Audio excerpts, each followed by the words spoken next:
Thank God, okay? Just thank God they won. We about all had a heart attack in the first half. Got it to 10 at halftime, which is what we all asked for. And then Donovan Mitchell, at times, seemed to be on one leg. Did something that I've only ever seen one other guy in this town do. And you know who that guy is.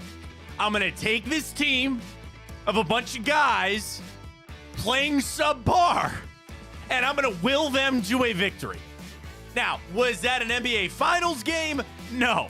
Is that supporting cast maybe a little better than what LeBron had sometimes here? Sure, I get it. But what Donovan Mitchell did yesterday, and what he did in those two games, only trailing Allen Iverson for NBA history for the most combined points in games 6 and 7 of a series on a bum leg, is one of the most impressive things that I've ever seen happen with the Cleveland Cavaliers basketball franchise. You advance, I guess survive is the word, because we're coming out of it like, what's his name, Randy Marsh? Like, I didn't hear no bell. I didn't hear no bell. We're limping our way into a series against the Celtics that starts tomorrow night, but I'm all about recapping this series. The excitement, what a win. You did it at home. It didn't look good for a good chunk of it.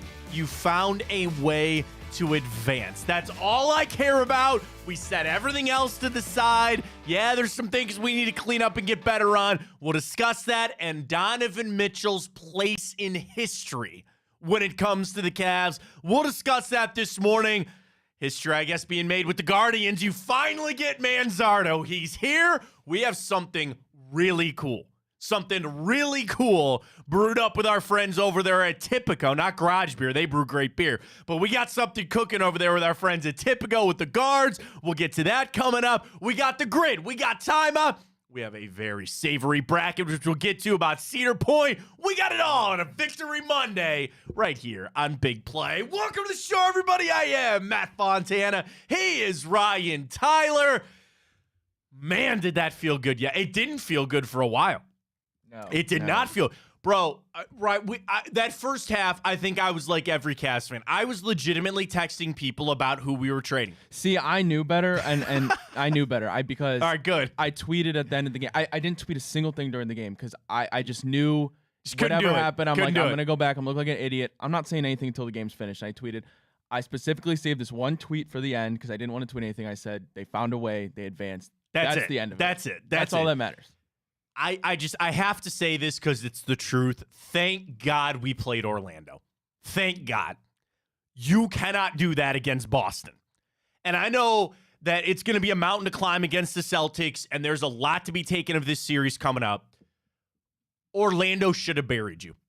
They should have buried you. Now, here's the nice thing.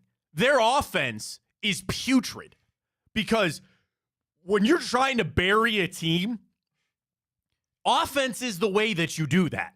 Yeah, you can play lockdown defense, which is what Orlando tried to do, but eventually guys got hot. Eventually we started hitting some shots.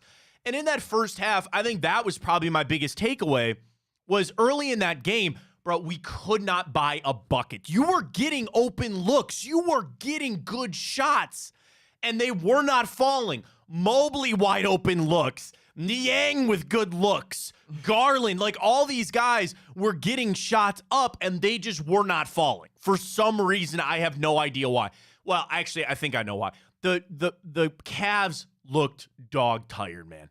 They looked like they were limping around. They looked tired. Donovan, where he looked like Superman for a chunk of that. It looked like somehow, well, not even super. He looked like Bane, and somebody injected him with the venom or something. Like he all of a sudden just hulked up. That's a lot of superhero references across both sides of the board there.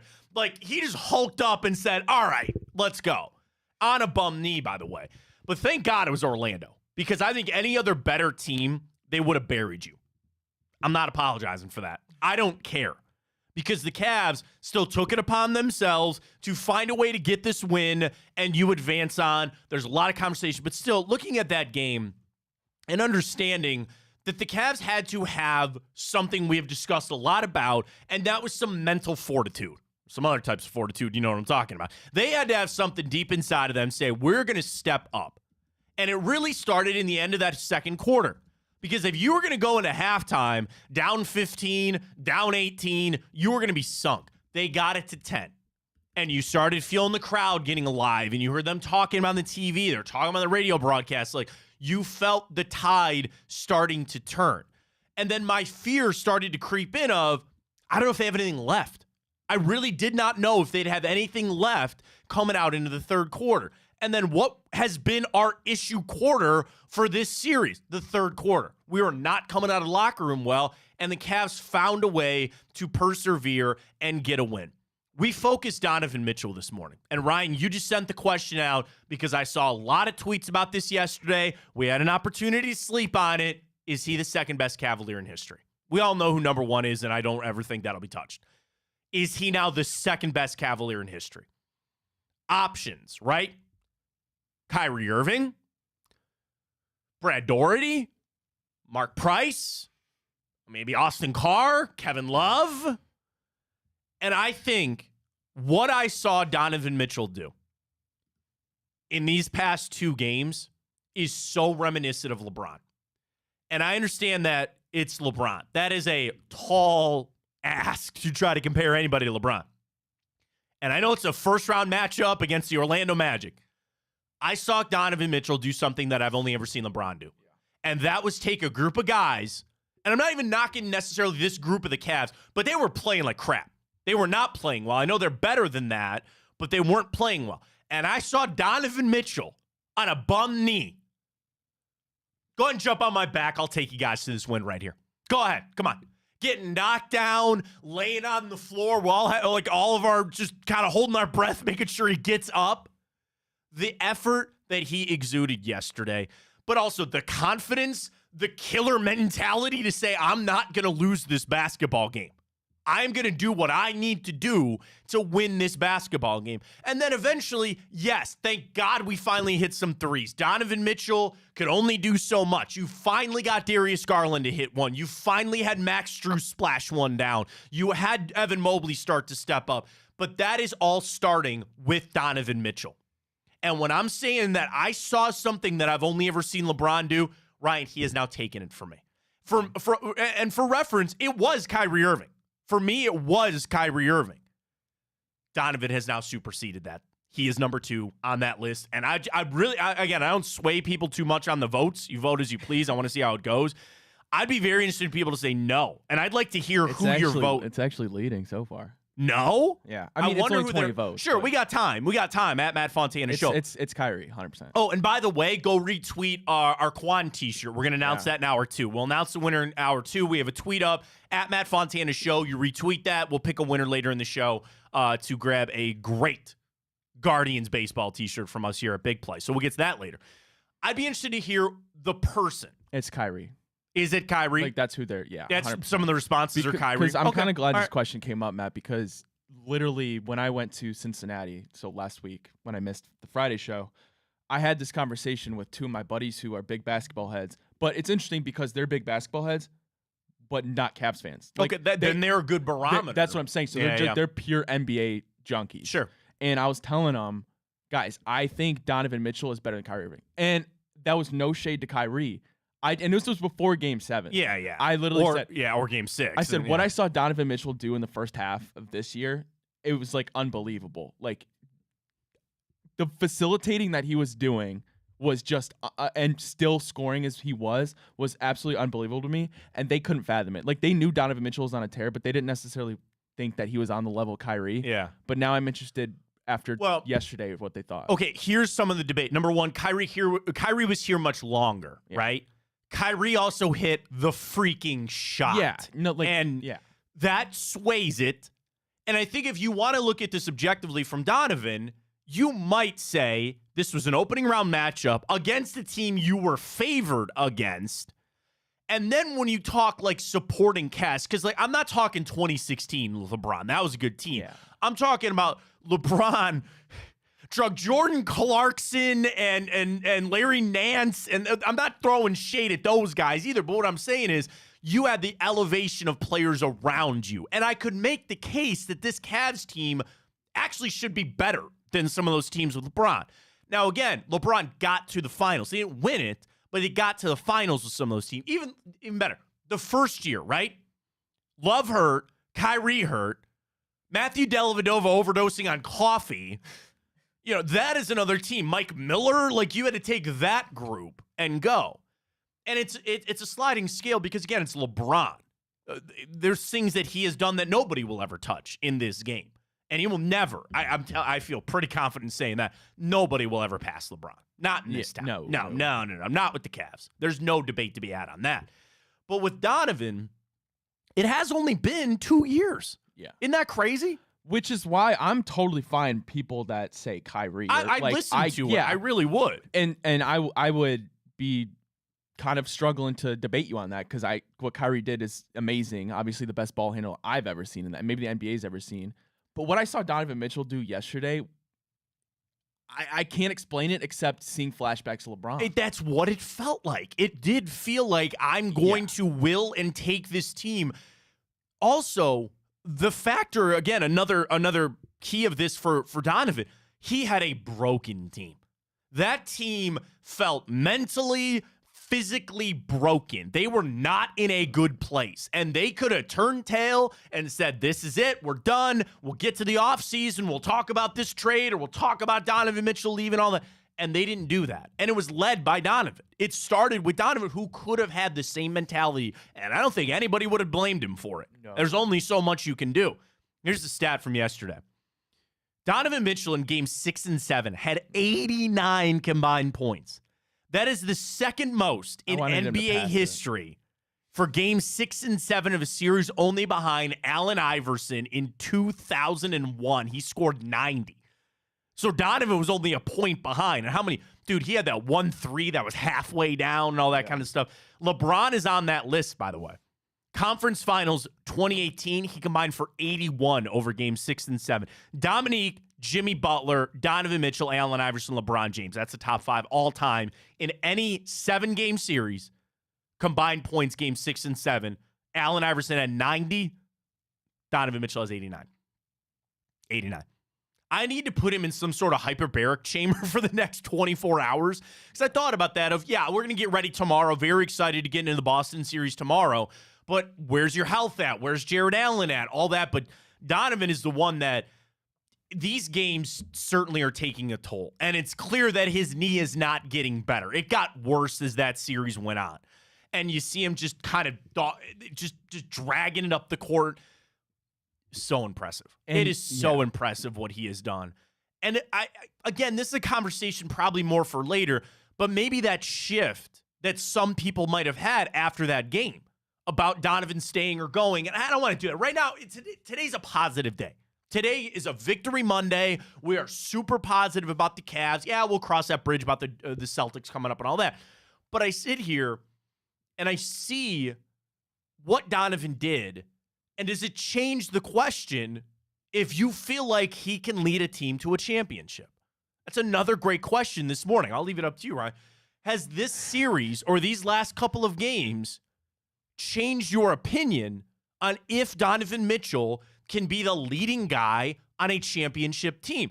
Because that was up for question. That was up for a debate that a lot of people wondered, could he be the number one guy on a championship team? I believe he can be the number one guy in an Eastern Conference Finals team, and depending on how it lays out, sure.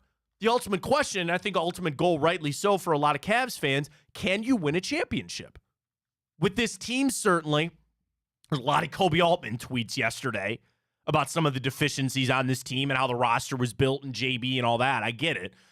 But the question was out there for some, can he be a guy to lead you to a championship? I'd be lying to you if I didn't say I didn't know prior to this series, and now I'm starting to lean, yeah. I really feel like he can be that guy. He can't do it quite like LeBron. I don't know if anybody really can, of having the rest of the roster be further down of where you wanted it to be. But, bro, and tell me that Donovan has not turned some heads around the NBA. I'm not saying that you're on the horn calling star players and you want to come play with Donovan Mitchell.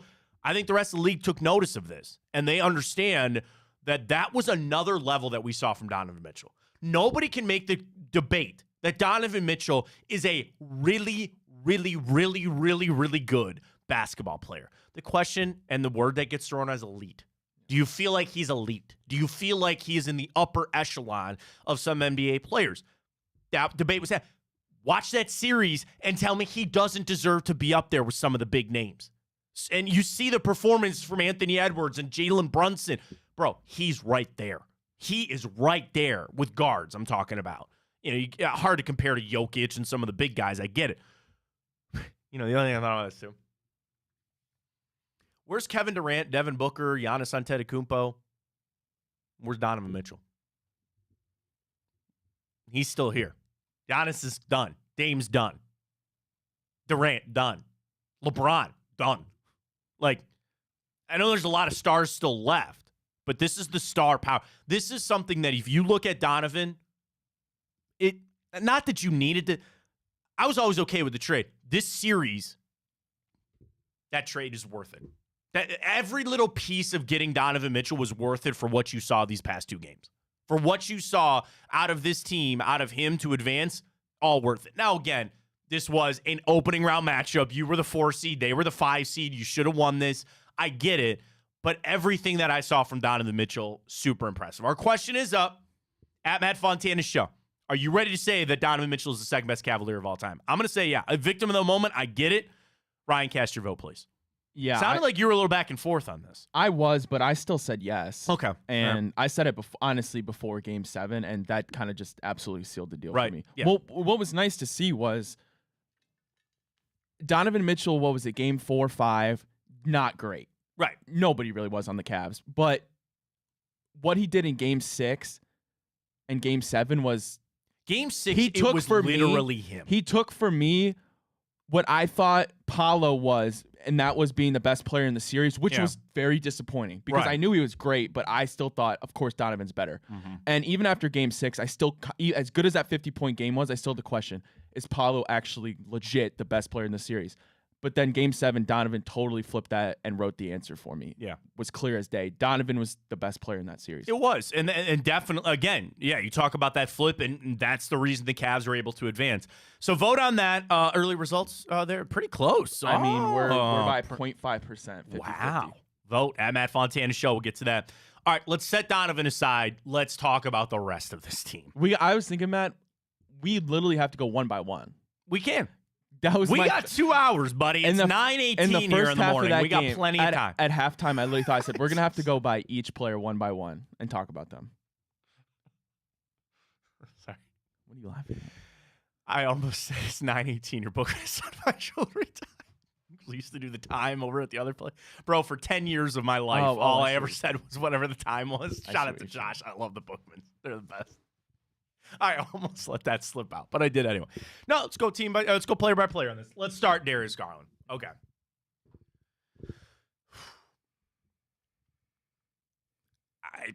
I'm concerned. I think in a day of positivity, we're good. He found it eventually. The emotional part of Donovan grabbing him and whatever he said. Talk about another factor for Donovan.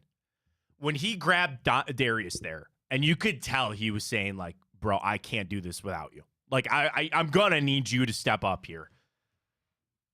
The mental side of Darius Garland is not good. I don't blame him for it. The injury, the pressure, I don't know, man.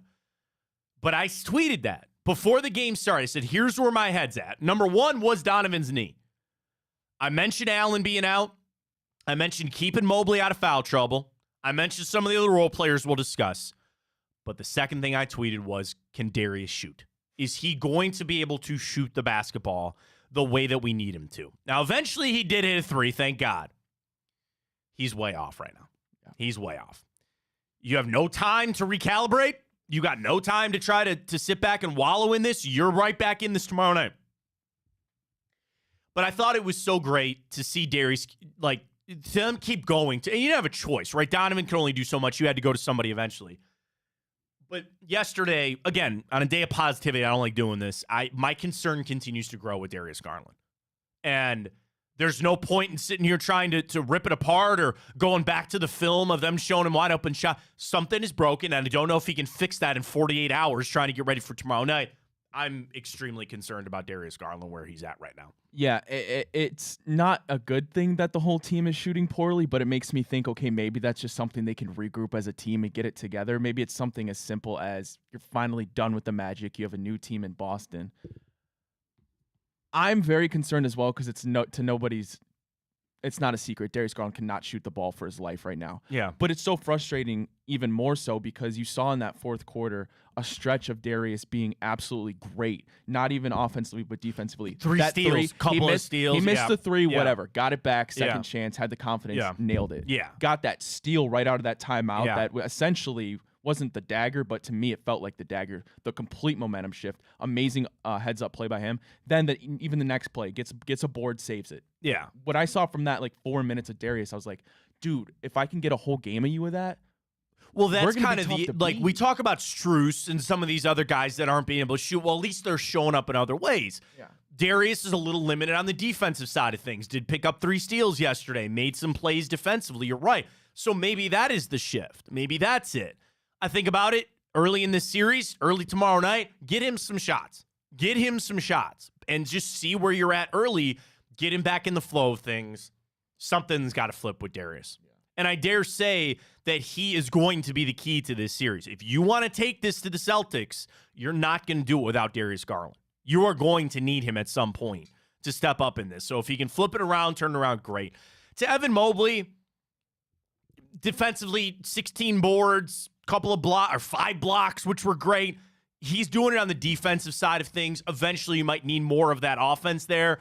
But Mobley showed up and, again, got into foul trouble a little bit later. But that was one of my keys if they were going to attack him, try to get him in foul trouble. Because, bro, if you didn't have him, you got Thompson and Marcus Morris trying to defend Paolo Banchero. That was going to be a bad idea. Yeah. Bad idea. So, stepping up there for Mobley.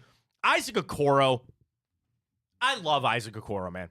For the role that he plays, for what he does on this team, he needs to stick around here. I know his contract's coming up. We'll do a lot of stay and go. I'm good with seeing Isaac Okoro being a guy off the bench. If he can hit a couple of threes, I know he didn't yesterday, but what he's able to do, improve the offense, I think I'm talking about his offensive game, has improved this year.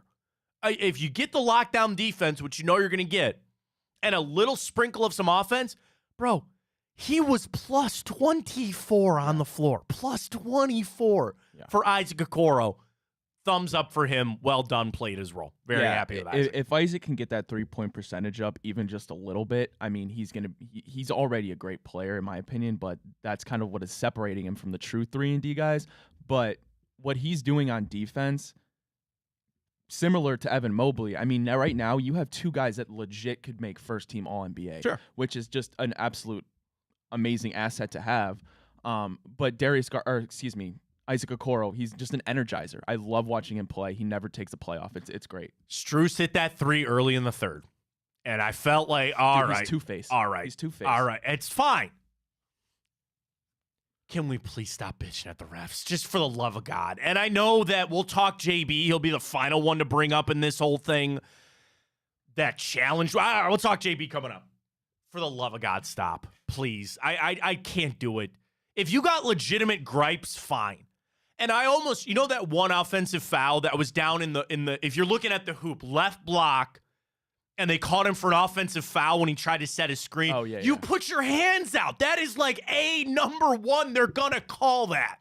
And at first, I almost jumped out of my chair too, going, that's not a foul. And then they replayed it, and I go, you put your hands out. He just runs across the court with a straight face. Yeah, I'm like, you put your hands out. I can make that call. You can't do that when you set the screen. You just can't do it. I know some guys do a little. When you extend, you're done. You're done. They're going to call that. That, set it aside. I know he's an energy guy, played some good defense, hit a couple of shots. Same thing. I just need Strus to find it. I need him to find his threes.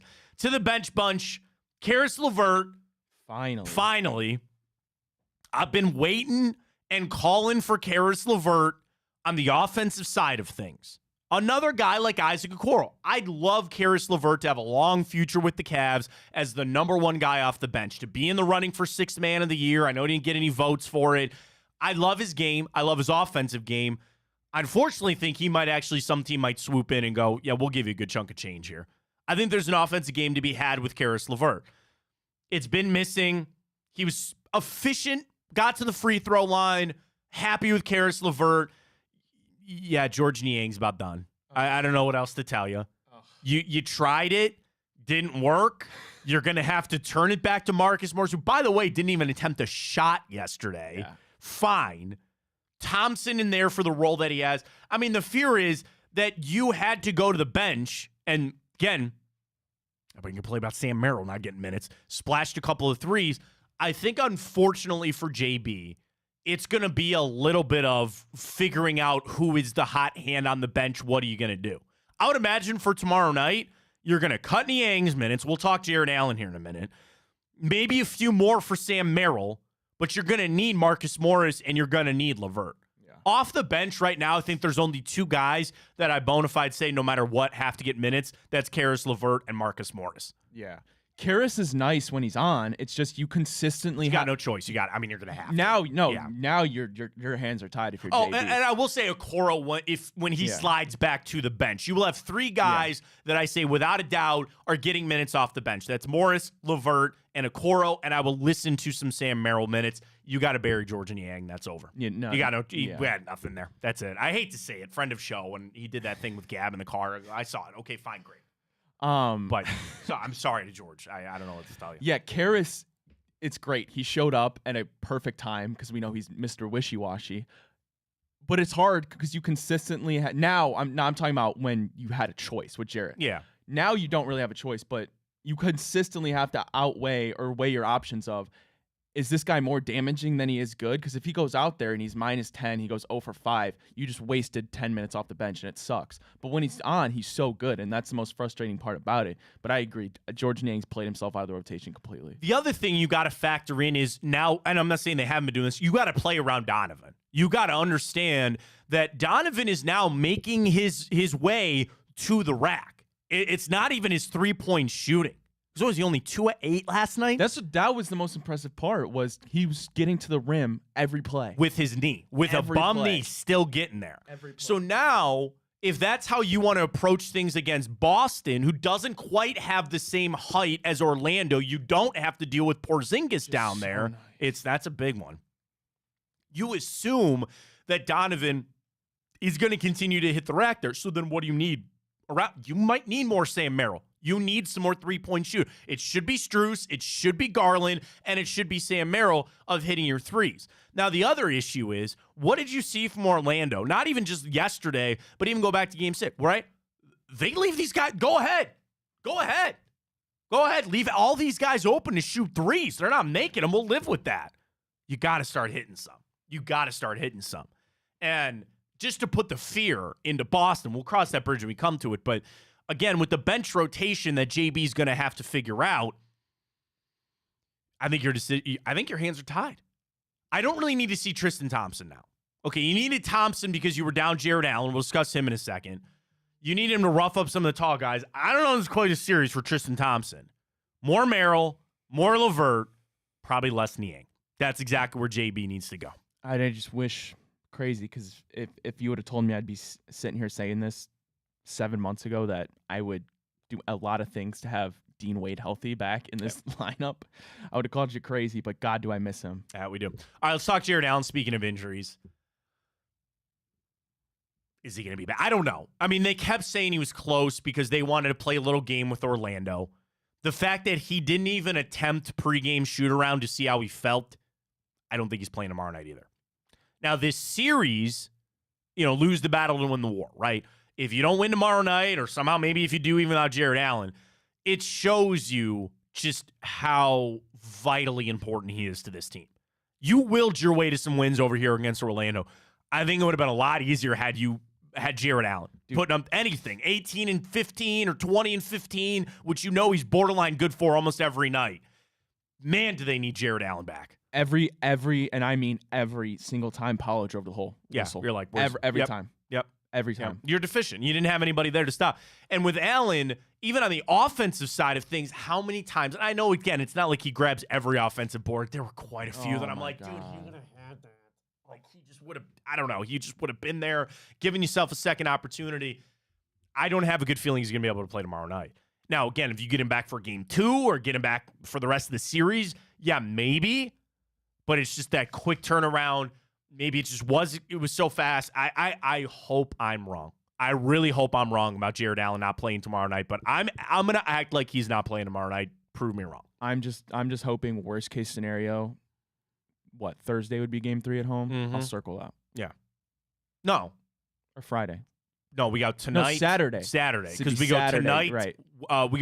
Tonight. We go tomorrow, Thursday. Saturday, Monday. Saturday, Monday? Is that not it? I think you're right. Hang on. Stand by. I had a lot of people send it out. And because the other thing was, it was getting convoluted about when we were playing. Okay. So tomorrow, okay, I'm screwing everybody up here. Yes, tomorrow. Tomorrow, Thursday. You are right. Saturday, Monday, Yeah. next Wednesday, next Friday, next Sunday, or a week from next Sunday would be the 7-game series. Just beat them in 4. That'd be nice. Hey man, they're sitting around getting fat. They're sitting around twiddling their thumbs. They're not on the edge, man. They're not on the edge. You know the final person we got to talk about right now. John Blair. Yeah. Do you know that they asked somebody on the team what JB stood for and they didn't even know? Really? Yeah, it's John somebody Blair. on the team didn't know. Yeah, they didn't know. They just knew him as JB. John Blair, Bickerstaff, JB. Nothing has changed for me. Nothing has changed. It's a JB defender here. I like JB. You'll be looking for a new head coach. And again, you won this series. Yeah, but we knew that. You kind of did. And the challenge, which didn't work, which got a little dicey because there was a couple in the second half that you would have liked to have done. That rule is stupid, by the way. Give us 2. Do this. Do 1.5. Do 1 per half. Seriously. And I know that Adam Silver doesn't want to slow the game down any more than it is, but whatever. What did he challenge the first one? The foul call? Okoro, who, oh man, it wasn't. I know it wasn't Boncaro, but he put his arm up. Yeah. And then they pulled his. Was it Fultz? God, I can't remember the player, but he put his hand right back. Oh, and yeah. it was incidental contact, and they talked about on the broadcast to say that actually. It's probably Paulo. It might have been. I didn't think it was. I know it's a taller guy. It might have been. Actually, you don't want to know what? I think it was Paulo Banchero. Yeah, I think it was. Because didn't he hit his elbow? He kind of did, and they were talking. They go, it's not that he made contact. It's that did the contact actually? Oh man, they used a word detrimental or something like that to the shot. Something like that. Did affect the shot, and it was kind of ticky-tacky, washy here. He did make contact because, again, the thing was I saw Boncaro pull it as soon as he shot. He pulled his hand back. So there was contact. They actually thought it might have been body contact because Okoro was up in him once he got the shot off. I guess I just look at it to say that was early in the game, but it was also you felt it starting to slip away, and maybe JB felt like he needed to get some sort of momentum back on the Cavs a little bit. And he called the challenge. I'm not here to fire or bitch about a coach on challenges. It is what it is. It was Paulo. It was Paulo. Thank you. Okay, Donovan Mitchell won you that series. It wasn't anything about what the sets were and the screens. And I know, we go back so much to what Chris Fedor said on the podcast a week ago, right? Players looked at JB and said, you're not really putting us in a good spot here, man. Now, yesterday, I saw open shots. I saw a lot of open shots. We just weren't hitting them. That's not JB's fault. I don't know, man. I don't want to bring it up today because, again, I feel really good. I'm so happy the Cavs won. I'm so happy. We'll cross all those bridges when we get to it. Maybe this was just a bad matchup. Maybe Orlando was just a really, really, really bad matchup for the Cavs. I'll listen to that. Now, you have Boston. I mean, think about it. As the number 1 seed, maybe we match up better with them. And actually, I think we might. That's what I was saying a week ago. Maybe. I said NBA is the most the most heavy-centered matchup based. I mean, think about it. I mean, I know I'm crossing over sports here. Why did teams struggle against Navy in college football? Because there's such a unique style of offense. And it's I know it's a little different. I'm grasping at straws here, but it's the Magic are just so tough, tall, and just annoying defensively that they drag you down with them. Yeah, no, I get it. And that's maybe we've seen JB maybe has something up his sleeve. I don't know. I really don't know. I'm excited about this matchup and to see where it goes with the Cavs and the Celtics. A lot of coming out this morning, too, because I was listening to Get Up on the drive-in. Shout out to them. Or, I'm sorry, on Sportsmanlike, not Get Up. On Sportsmanlike, on ESPN. And they were talking about dogs. Because you're Anthony Edwards. And he said, we are just up. I think he said to kill everybody in front of us, right? Like, our job is to beat every single player in front of us.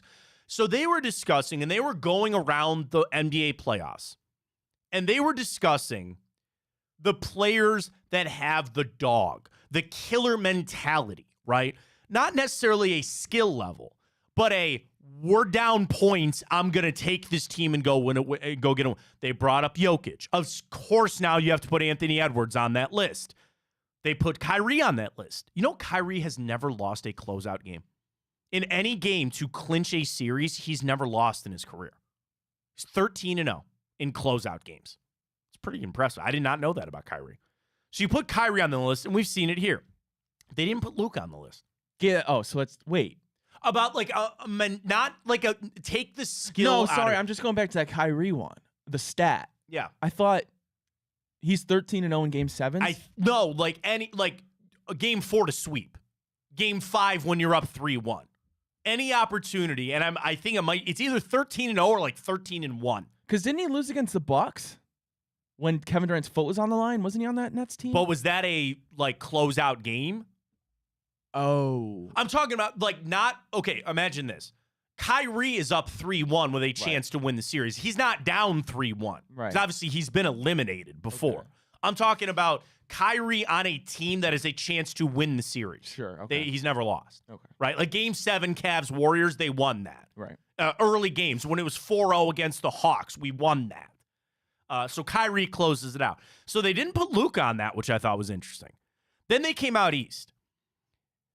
They put Donovan Mitchell on that list. They did not put Jason Tatum on it, which I thought was interesting. God, who else? They didn't put Tyrese Halliburton. Oh, they put Jalen Brunson on that list. Yeah. Of, again, like a mentality thing. The mama mentality. Yeah. Right? The Jordan, what made Jordan and Kobe so great was that they had the mental strength that if we're down 10 with 2 minutes to play, I'm going to still find a way to win this game. They put Donovan on that list. The question, I guess, and I didn't really want to have this debate this morning because, again, they talked about it on Sportsmanlike. I know it's been going around. What is Donovan Mitchell's future, right? What is it? It's unwritten. I don't think he actually knows. Now, could he watch this series and go, I can't do this anymore. Like, I can't do this all by myself. But you also understand that he's elevated himself to a place that I think he's just sitting good. He knows he's going to get paid. He knows that he is going to be sought after by a lot of teams. And you want to know the base level of all of it? He knows there is going to be a fat max contract on his desk no matter what from the Cleveland Cavaliers. There is no question, no matter how this went, there is a fat max deal in front of you. Just play it out. Now, again, the watching of the team, and if Donovan feels like, dude, I got a shoulder all, like there could be a negative side of that. I get it. I want him to stay. There's obviously no question on that. The thing is, do you believe that any of this series has changed for the good or the bad his thought process on that? You could say, hey, man, you won this series. Look at these fans. Look at that home court advantage that you have. Look at how this went. Don't you want to recreate that? And people talk about this all the time, rightly so. He's happy here. I don't see a guy that doesn't want to play here. I see a guy fighting through injury, and that's frustrating. But I don't see a guy that doesn't want to be here. I don't see a guy that doesn't like his teammates. All of that factors in. And it's very clearly and obviously, again, his team. That doesn't pop up all the time, especially for Donovan, where he might go. It would not be his team anymore. This is his basketball team. And I think, again, I just go back so much when he just put his arm around Darius. That's the leader of a team. That's his team. So what that means for his future, I don't think he knows. He's leaning away. It's like the stadium debate. We're leaning away, but nobody actually knows. Nobody actually knows what Donovan Mitchell is going to do, including him. So the accolades, what he did in this series was fantastic. He's in a good spot. We're in a good spot. We'll figure all that out later. That's really where it is. And even regardless how this plays out, he has given you some electric basketball. He's given you some great memories, some great games. How did it feel to be over there at Rocket Mortgage Fieldhouse yesterday? I had some people that I knew that went, and man, it felt like a finals game. It felt like it. Now, and again, not in the first half, but you felt it momentum shift. You felt that mentality. And again, the power of this game yesterday to prove to the rest of the team, we're not out of any game. Now, again, it's Orlando. Get it. We willed ourselves back into that game. We got ourselves back in that game. They feel like they can maybe take it to anybody. Well, you got to take it to Boston now. We'll see how it goes. Twitter question is still up. At Matt Fontana Show. Drop us a follow there. Are you ready to say that Donovan Mitchell is the second best Cavalier in history? Quick update on that, please, Ryan. I think I see it on the screen there, our secondary screen there. Yeah, yes is back to leading, 55-44. Pretty close. Some tweets in the Twitter inbox, if you will. The land is the place to be, A-Dog on Twitter. I say no because there's a longevity to that. 2 years is too soon. Give me like 3 or 4, and then maybe I'll give you a better opinion. All right, good tweet. Mike tweets, I'm not normal. Oh, wait. Mike says, I'm not one to be superstitious, but you guys announced this T-shirt giveaway. Now Stephen Kwan's on the IL. We will take that. That's our fault. I will take that. I blame myself or whoever it did. Mike also says that he's top 5, but definitely not number 2, talking about Donovan. Brian says, I think he might be the best I think he might be the second best player in Cavs history, but he must be here beyond his current contract to become the second best Cav in Cavs history. That's another thing. He's just saying the longevity. Well, I think he's dividing up like player versus like Cavalier. It's almost like he's not earned his stripes. He's not earned his wine and gold stripe. That goes back to people talking about like putting Kevin Love and Tristan Thompson's jersey in the rafters. Right. There's a Cavalier. Austin Carr. He's Mr. Cavalier. Right. I get where Brian's coming from there. Charles tweets, sure, Kyrie had LeBron in his team, but Mitchell has done a lot more. 35-plus scoring in games and Game 7 winning shots to surpass him. Katie tweets, I'd say Kyrie, then him. Sure. And I think, would you say Kyrie is probably the only one in the stratosphere with him right now on that? Yeah. Not Love, not Tristan Thompson. No. Go back to, again, Doherty Price, all those kind of guys. If you're talking about pure talent and player, no. Well, see, okay, here's the weird thing. There was a time that I think it was undeniable that Kyrie Irving was the second most talented player to ever play for the Cavs.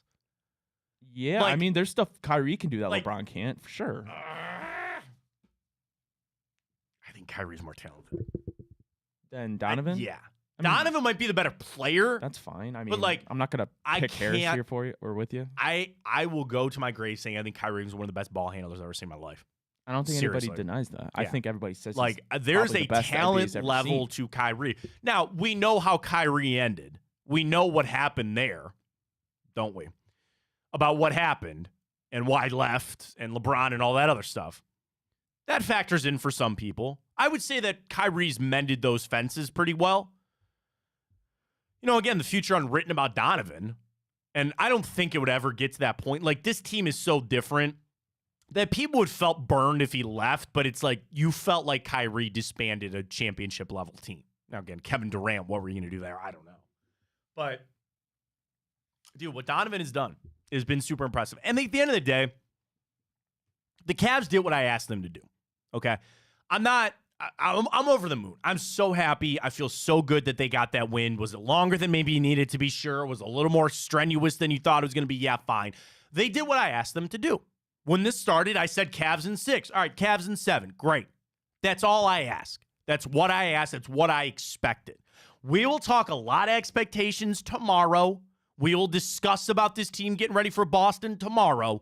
They did what I asked them to do, and I appreciate that. That is a building. That is a momentum swing. I hope those guys got a lot of rest today. They're in Boston already. They had to have flown to Boston last night, right? They could be going today. I guess maybe today. A practice and then Dude, go. I don't even do that. You got to rest. Like you that's another factor for tomorrow.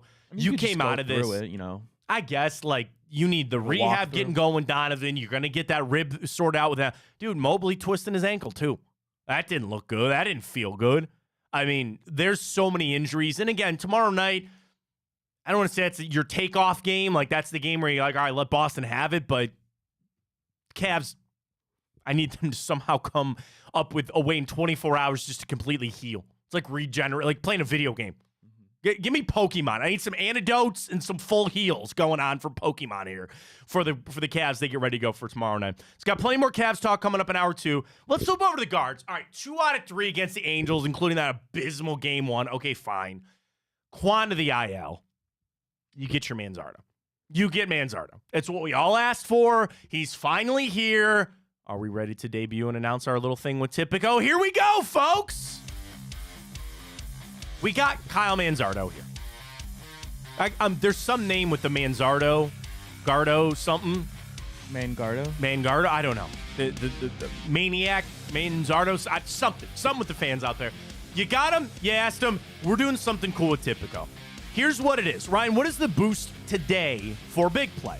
Alrighty, so it's Guardians money line parlayed with Kyle Manzardo to hit his first home run. Here's what we're going to do.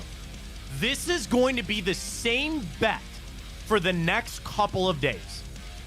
It could end today. It could end today. But here's what it is. You think he starts today? Probably not, actually. Maybe. Well, I assume he's in the line. How could you bring him up and not? True. Right, you got to throw him in there. Here's what's going to happen.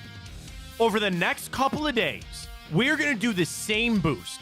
Manzardo home run, Guardians money line. Oh, they said tease this. I don't know if I'm going to... Screw it, I'm announcing it. Here's what we're going to do. If you bet on the home run and the Guardians money line in that big play boost, every day until it happens, eventually we're going to pick a lucky winner to get some tickets to go over there and watch some Cleveland baseball. So again, we are going to do this every day until Manzardo actually does it. He's been raking at AAA. He's been hitting home runs left and right. Every day, Guardians money line, Manzardo home run until he hits one. And then every single person that bet that, they're in a pool. We're going to pull it out. You're going to get some tickets to go to a game. How great is that? I'm doing it right now. I'm not eligible to win, though. I'm not eligible to win. Dude, we had a boost. Yes. I'm on a 2. We hit our Cavs boost prior, and yesterday was Cavs and Guardians minus a 1.5 and a 1.5. We restocked pretty well on Tipico. Plus 8.5. Yeah. My Cavs plus 8.5. Clutch. I take back what I said because that's where we're at. Well, they lose by 8, right? Yeah. Here we are. All right. I'm into the app right there. Boom. Done. Baseball. Guardians, Tigers. Boosts. Right. Is that 947? Yeah. Oh, my God. It's a healthy boost. Do I put 10 on it? Might as well. Put 10 every day for the next 9 days. Dude, win it back with hits. Come on now. There it is. Right there. Boom. Get signed up, folks. And not only that, you are getting that much closer to cashback rewards. Ryan, my next 2 bets, I'm going to be in cashback. Let me go look how close I'm dangerous. Here where I'm at. Parlays. $10 more. $10 more. I'll be hitting my cash back on my parlays. Folks, the cashback rewards. I can't wait to see how much Tipico gave out last month. I need that update because we go back to March. They gave out $1 million worth of cashback rewards to you, the loyal bettors at Tipico. So here's what you do. We got a lot of things moving. Let's simplify this. Take a deep breath in. Take some notes if you need to. Number 1, new customers. Use the code Fontana150. When you sign up with that code and deposit $150, I know it's a big ass, but you will get 2 $75 protected bets with Tipico. If you're a $150 deposit, 2 $75 protected bets. Code Fontana150 for new customers. Then place your bet. You don't have to do the 75. Could you imagine put 75 on this Manzardo boost? Woo, boy. Whoa. You don't have to do that. Do it on whatever you want. Then you are earning your cashback rewards. Again, getting money right back into your account for the bets you're placing anyway. Jump on the Manzardo boost, and then you're entered to win tickets to go watch baseball. It's like winning like 4 times over. It's like winning over and over and over again with our friends at Tipico. I love betting on there. I know we missed out on the Derby this weekend, but nonetheless, we got hockey playoffs. They got basketball, baseball, tennis, UFC this weekend. I knew Pantoja was going to win. That was a lock. Some of the other ones were interesting, but folks, they got all the sports. They're right there. I love it. Soccer is massive right now. You can do Aussie rules football if you really want. Dude. What? I forgot to bet on the Formula One. Now, I thank God because I would have voted for, or I would have put money on Verstappen and he lost. NASCAR, it's all there, folks. Get signed up with our friends at Tipico, including our new Manzardo boost. That's great. I love that. I think it's a great promotion. And again, chance to get tickets to go to the game. Guardians, okay, the Angels are really, really bad. You did what you needed to do. I want to say this about Kyle Manzardo. Go in with no expectations. Would I be lying to you if I didn't think a lot about Jackson Holiday? He was the Orioles' hotshot prospect, came up, didn't go well. They sent him back down. Manzardo is only the 70th best, 70 best prospect in baseball. He's not number one. He's not top 5. He's one of the Guardians' better prospects. I think when you combine, of course, Chase DeLauder got hurt now, by the way, too. Broken metatarsal, same foot he already had surgery on. What is with our teams getting hurt? I had a Brown season where everybody got hurt. I had to go through this hell of the Cavs season, and now I'm down Bieber. Quan's on the IL. I know DeLauder's not here, but Christ, man, Gavin Williams? What is going on? Regardless, Manzardo coming up is exciting, and I want to see him play as much as the next guy. Like, just temper, okay? I'd like him to stick. More than anything, I want him to stay. He will. But you see a lot of these guys that come up with all the hype and the hoopla, and sometimes it's too much. They got to send him back down. Sometimes that can really hurt a guy. Let's just see what Manzardo's got. This Guardians team, with where they're sitting right now, you took 2 out of 3. Again, I would have liked more, but you're still in a really good spot. You ain't got no business. You got no business losing to the Tigers tonight. Why? The Tigers are not bad. I know, but you got McKenzie on the hill. I'm feeling good about turning this thing. Again, I don't know. I'll put it this way. We do own the Tigers. That's what I'm saying. And the Angels series, I've got like a thirst with they didn't quench that. Okay. I want, and here's the reason why I want to show the Tigers they're not with us. Manzardo might go yard tonight. Well, I would hope so. I put good money on it. I actually think he might. I put good money on it. Flaherty on the hill. He's not bad. I understand. But I'm more on McKenzie on the hill tonight. I need this win. You're on FS1, by the way, tonight. FS1 tonight for the Guardians to get it done. Yeah, I know that what I want this series is more of that, not necessarily the Braves series or even the Astros series. I want to send that little note to the rest of the AL Central. Like, again, here's why. The Tigers believe that they're in this. I want to show them that they're not. I want to show the Tigers that they're not. And the Guardians are in a position that not many people really thought. Dude, you're into May now, and you're 2.5 games up. Did not see that happening. But I want to show the rest of that. And again, we have Twin Series coming up and all that. I don't consider the Tigers in the same class as us. I don't. I don't the Royals. Twins are hot. They beat up on some bad teams like we have too. I want to show the Tigers they don't belong. I really want to show them that they do not belong. And you start tonight at home with McKenzie on the hill, who's your pseudo-ace at this point. Tanner Bybee. I mean, he's there. But what I see out of McKenzie, and also, Tigers are on a 3-game losing streak. Keep that going. Get it done tonight. So again, we'll take Guardians money line and a Manzardo home run, boosted, and then you're entered to win some tickets to go see a game. How great is that? It's all with our friends at Tipico. So excited about where the Guards are at. They finally bring up Manzardo. Again, I just want to temper expectations on Kyle Manzardo. But the thing is, okay, let me do this. This is really convoluted. To stick with me for a second. I want you to temper expectations, but I still want you to be excited. This is still fun. When you see a young guy, his dream, he's playing really well. I'm sure there are people that want to go tonight to see him play. And I'm not saying that this is the next Mike Trout. He's not the next Shohei Ohtani. I get it. I want you to be excited, but also just go get him, buddy. That's it. I'm not expecting the home run. I'll certainly take it, but I'm just going in low. I'm still super happy to see him. I'm happy to see him up here. Frankly, the Guards need him right now, too. Like, there's this, the Quan injury, of course, had to come right now. But the rest of that outfield, I had a lot of questions about, right? I don't want to see Albert Arias back out there. Brennan's fine. I think Florial and Ramon Laureano, when Quan comes back, one of those guys will not be here. Which, again, It's got to be... but you got to have Manzardo proven this stretch here that he can stick around. Somebody's got to go. Sure. The easy answer would be to send Manzardo back down. I think Esteban Florial and Ramon Laureano. It's got to be Laureano. I would probably agree with you. I'm sorry. Dude. I've seen moments from Florial. All right, for a bench guy, that's fine. I don't think it's Freeman. No, it's certainly not going to be Will Brennan. No.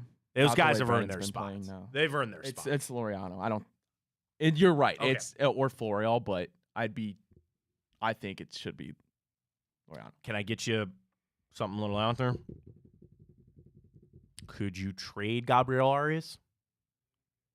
Is now okay? We got the big trade. The Marlins, the poor Marlins. They make the trade. The Padres, the rich get richer. I get it. Early trade, by the way. Early in the season for a seller. I'm not saying the Guardians be selling, but you're right. Easy answer. I'm not giving up Ramon. I'm not keeping Ramon Laureano just to keep Gabriel Arias or get rid of Gabriel Arias. You know what I mean? Like, your easy answer is that.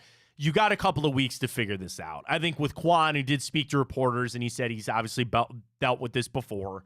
That lineup shift, though, man. Like, who you putting your lead off? It's going to have to be Jimenez, right? Probably Jimenez, yeah. It's going to have to be. Oh, we got to give our love, too, to Bo Naylor. Smacking that grand slam. That felt good. Ryan's. Yeah, whatever. You're down on Bo Naylor. Hedgie went yard, too. No, I'm just kidding. That lineup. I'm never going to say somebody tweeted this that lineup was going to give Guardians fans a heart attack where you had Hedges and Bo Naylor batting back-to-back as the DH and the catcher. No, I'll never with poo-poo Fry in the lineup. Good for Bo. I'll never poo-poo a grand slam. I'll give it to you. Good for Bo. That's fine. Just hopefully it'll turn it around a little bit. Just turn it up. around. That's all we need. All right, great stuff kicking off the morning. We still got an hour to go. Ryan, I did homework on the Immaculate Grid. I did it at the gym yesterday to help us prepare a little bit. Wow. A friend of mine, Gerard Cherry, was in it. Are you back in the gym? Yeah, I've been going every Sunday, so it's a nice little routine. The strength is gone. For those who don't know, I tore my bicep last year trying to move plywood. Not a good idea. I tore it 2 weeks before my daughter was born, too, by the way.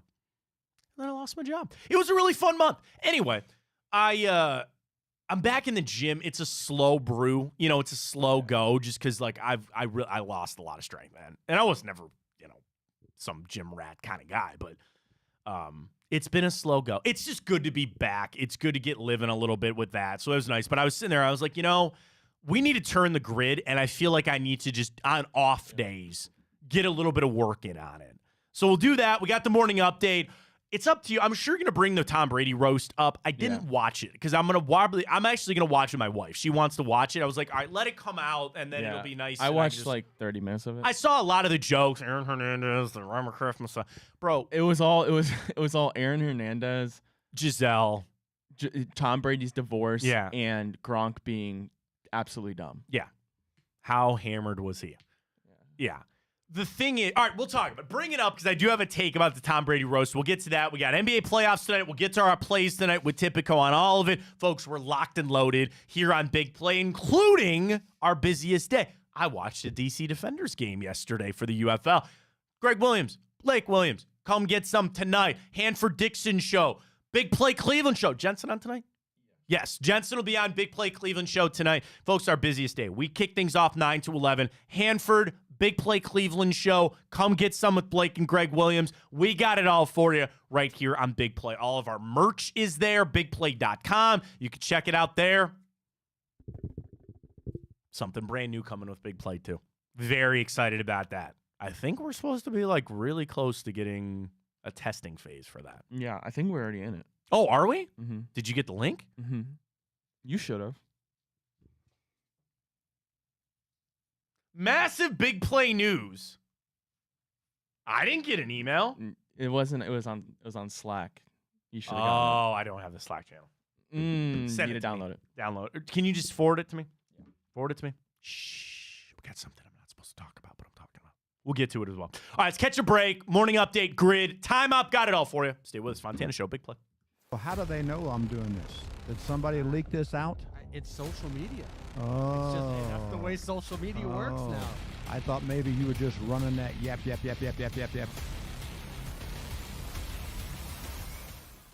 Welcome to Big Play, a sports media team that started back in 2014, and now we're not in a garage. Look at us, incorporating some of Cleveland's favorite sports personalities, bringing you fun and compelling content from downtown Cleveland. Coming to you live from the shores of Lake Erie and Burke Lakefront Airport, join Team Big Play for all the best sports talk in Ohio. Check us out on social media at Big Play, bringing you fun and compelling content from downtown Cleveland. Anthony Schlegel, just how physical he was. And you saw the girth and the power and everything he was bringing to the table, especially when he was a nice beefy 255 playing middle linebacker.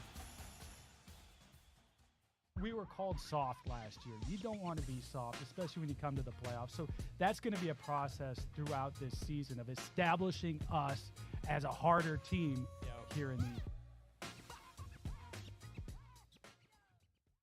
How does an Ohioan build the perfect parlay? Who's got something? Big guys looking for long odds. The kids in Columbus are covering better than anyone, and at even odds. If it's even, I'm leaving. Listen, our championship DVD starts today, all right? Dude, I just got an invite to a Cincy playoff watch party. Shut up. Cincy, State, Cleveland, the perfect parlay. I'm a genius. For the best odds on Ohio sports, bet with your cojones. It is Spanish, dummy. Bet with Typical Sportsbook. I don't buy into this nonsense, this conspiracy nonsense that he's got his money and he's dogging it. That's ridiculous.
Twitter is a wild place, man.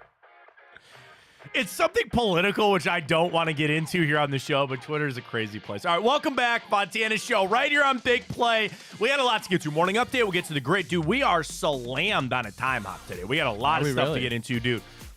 I don't think I've had as busy we haven't had as busy of a time hop like this in a long time, and it's actually not a lot of sports stuff, which is always interesting. So we'll get to that coming up as well. Take you up to 11 o'clock, but of course, Cavs! Yes! What a win for the wine and gold.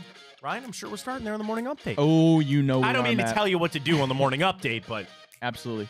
Well, Cavaliers, they advanced to the second round of the NBA playoffs. First time they win a playoff series without LeBron James since 1993. They now have a date with the Boston Celtics in the second round. That game yesterday was a heart attack followed by just pure joy, right? I mean, they didn't play well. I do subscribe a lot to, like, a better team than Orlando probably beats you and wipes the floor with you. But, hey, so what? We didn't pick – that's who we were playing, right? They could have stepped up.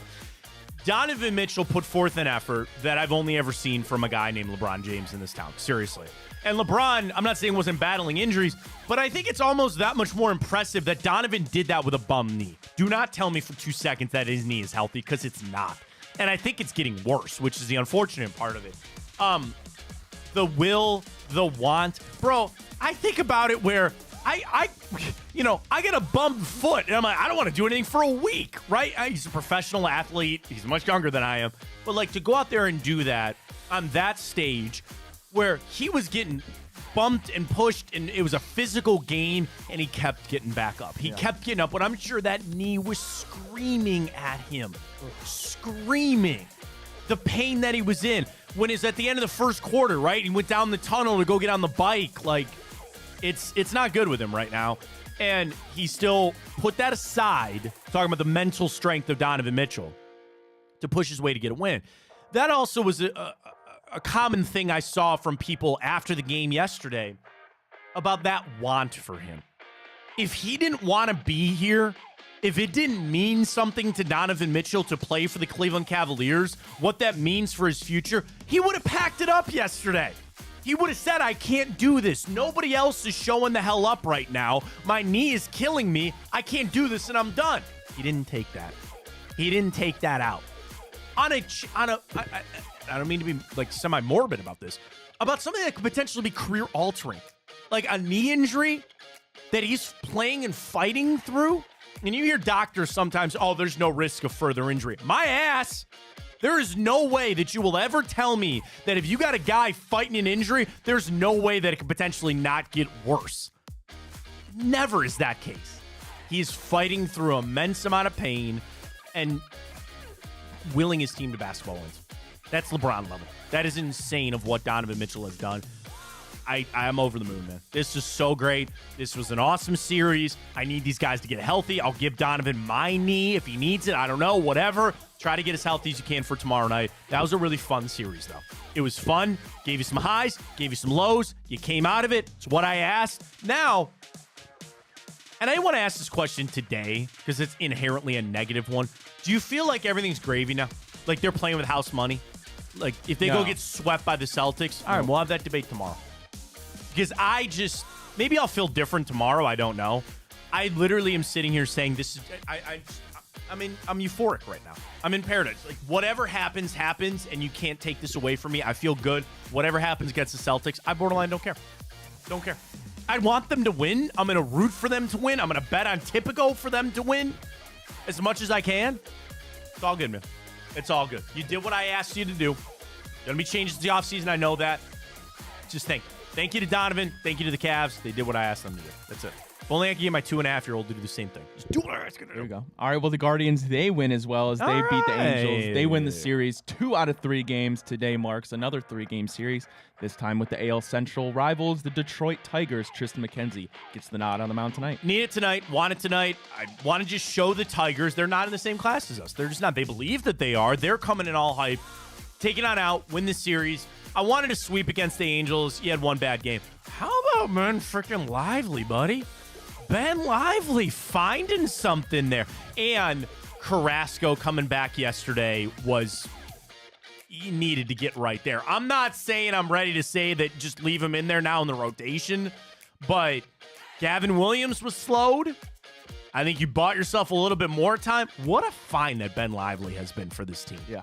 And again, you just need Logan Allen, Tanner Bybee. Keep doing what they're doing. You mean a lot worse spot. Lineup now will have this massive shift with Steven Kwan. I don't know if this was the next story that you got, but we're kind of okay. Steven Kwan, IL, hamstring. Outside of Jose Ramirez. Okay, Jose Ramirez, Josh Naylor, Steven Kwan. Nobody changed the lineup like that. I'll pose you this question because I think I have an answer. Okay. Of those 3 guys, which one changes the lineup the most if they were out of it? Naylor, Ramirez, and Kwan. You think no doubt? I think because he gets on base the most. Okay. Because you could almost say that Naylor and Ramirez could kind of like I would go argue over Kwan. top of what they do, talking about a power guy in the middle of the lineup. I think I'd argue Kwan. I thought the same thing. I kind of thought the same thing. My gut said Naylor for a second. But it's unfortunate that I think your answer of which guy hurts the lineup the most by not being out there, your answer might be Steven Kwan. Kwan steals bases. Naylor doesn't. Yes, that's it. Now you're going to look to Jimenez. He's going to have to be your leadoff guy. I don't think we experiment with putting Jose back up there. No. Brennan? Maybe? I don't know. Could be. Maybe? You know who might get a crack at it? Brian Rocchio. Doesn't quite have the average that you're looking for. God. But I don't know, man. I'm grasping at straws. I can tell you a lot of guys it's not going to be. Yeah. I know it's not going to be either of the Naylor brothers. I know it's not going to be David Fry.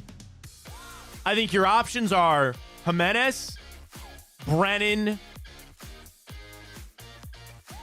Tyler Freeman. maybe Freeman, maybe Rocchio. That's about it, buddy. Yeah. That's it. And you're replacing arguably the best leadoff hitter in the American League. He's so good. So Yeah. I hope, here's the other thing. I hope they caught this on the twinge level. You know what I mean? You ever pulled your hamstring before? Yes. You know when you feel it and then it really goes? I'm hoping they caught it before it really went. Give him some time off. Maybe it's a blessing in disguise. I hope it's not something that's weeks. Or I'm sorry, like months. Like, give him a week off. He's on the 10-day. Okay, fine. Be done with it. We'll see how it goes. But I think it's certainly an impact that's going to be felt. We'll see what Vogt does. All right, Matt. Well, after 8 seasons, running back Duke Johnson is hanging up the cleats. Yeah. Johnson was a third-round pick by the Browns out of 2015. Last played for the Bills in 2022, but his NFL career comes to a close after 8 seasons. I mean, it comes back up that he's the all-time leading rusher at the University of Miami. Like, that's a legacy, historic program that's had some really good running backs come through there. And it's Duke Johnson. I got excited when Duke was drafted. I think somebody we thought could get out in the pass set, run the football. Yeah, I instantly think of the Baker Mayfield get off this train comment when Duke wanted to trade, put the trade request in, and Baker came back with, if you don't want to get on this train, then get off, that kind of stuff. I think about it a little bit. Congratulations to Duke on a great career. I mean, at the end of the day, bro, he played 8 years, made some good money. Yeah, he was fun to watch. Lifetime got the pension, got the insurance, all that. Congratulations to Duke. Wish him well, in chapter 2, so to speak. All right, well, yes, Netflix yesterday, or last night, I should say, aired the roast, the greatest roast of all time with Tom Brady. Special guests included Kevin Hart, Julian Edelman, Rob Gronkowski, Drew Bledsoe, Bill Belichick, Robert Kraft, among many more. But you did not watch any of it yet. No, I have. My wife and I want to watch it, so we're going to watch it together. I just got snippets. Kraft and Belichick kind of mending the fence. The line from Brady about the NFL spent $20 million to try to find out if I probably allegedly deflated the footballs. They should have just given me $20 million, and I would have told them that I did it, which was pretty funny. The thing where he got pissy with Jeff Ross about the Robert Kraft massage. I don't think he actually did. Okay, like, people were making, I think, a bigger deal. Everything they make fun of Pete Davidson's father, who passed away at 9/11. What I like noticed, every day, Hernandez was brought up. What I noticed yesterday was Matt was on Twitter. People were talking about, oh my God, they're gonna get canceled. I can't believe they brought this up. I'm like, guys, this must be your first roast because this isn't even half bad as some of the roasts I've seen. It's not even roast. That's comedy. Yeah. That's meant to be comedy, where almost anything is That's fair cancel game culture nowadays, though. How well, people are I afraid know, of but it. then, like you said, don't watch it. Don't watch it. And the other thing, people have an issue with disassociating. Yeah. They cannot disassociate that Aaron Hernandez killed a person, had a lot of problems, but they're going to make a joke about it. It doesn't mean that them making a joke condones what he did. It doesn't mean that something that was said over here, done over here, condones what OJ did. Jeff Ross showing up in the OJ Simpson jersey. It's comedy. That is it's meant to be wide open like that. And I think probably for Netflix, it's a big win, dude. It was trending all over Twitter. They got Belichick. The other thing was the roster. You and I nailed a lot of the people that were there, right? You wanted Bledsoe. You wanted Belichick. You needed to have Gronk. Edelman, which I saw somebody tweet about Julian Edelman, and they didn't know that he was kind of that personable type of guy. Shout out to Hayden Grove of Cleveland.com. They go, he must not be on TikTok. I guess he's some TikTok guy. Yeah, he's a funny guy. Yeah. He's got some comedy in him. Right. Tigers have released their city jerseys. They're exactly like the Pistons city jerseys. Motor City. What they are. Guardians are next, by the way. Yeah, Guardians get our city ones next. Like, we'll do that next. So are they wearing theirs tonight? It must be. Tiger City Connect uniforms. Not bad. They're pretty good. Not bad. Not bad. I'm excited to see the Guardians ones, though. So we'll get to that coming up. All right. Are we going for 3 in a row? I think so. I think we are. Yeah. Hit it. Grid! All right. Up, down, left, and right. You know how it goes. Our statistical category, please. Super Bowl champion. All right. So Not Randy Moss. Real quick here, buddy. So yesterday, I did the Immaculate Grid just practicing yesterday, and if you scrolled or when you first open it, the rules, some of these rules we did not know. Like what? Like when they do 1,000 yards in a season or 5, it must be with that team. You and I were going back and forth saying we didn't think it was that way. Oh. No, it has to be with that team. So we've been dancing with the devil a little bit there. So it could never be, and I'm not even trying to make a joke towards the Browns' expense, but since this is Super Bowl champ, it would never be Browns matched up with it because no Brown has ever won the Super Bowl. with the Browns. Right, with the Browns, Okay. right? And I don't know about the Super Bowl champ thing, right, obviously, because Yeah. you got to see. All right, let me start our timer. We have some that we can easily lay out. Go! All right, Jets. God, we got to go back. Joe Namath. Joe Namath. Broadway Joe. Did he play for the Chiefs too, though?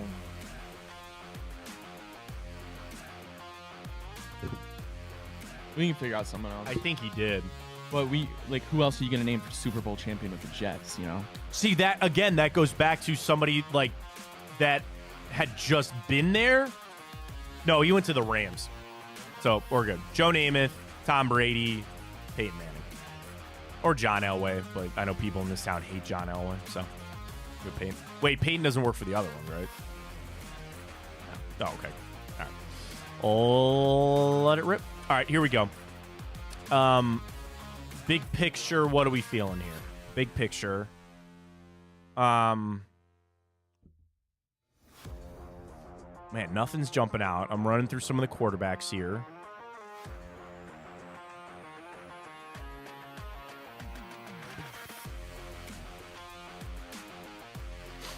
Uh-oh. Not off to a good start. I'm already diving into kickers. Chase McLaughlin, I don't think... See, I just need to focus on the one. Give me one to focus on. All right. You're on Buccaneers Chiefs. Go ahead. Buccaneers Chiefs. Blaine Gabbert. For Buccaneers Chiefs? Yes. Blaine Gabbert. Okay. Damn, I think Blaine Gabbert actually works for the Bucs and the Vikings too. Damn. It's all right. All right.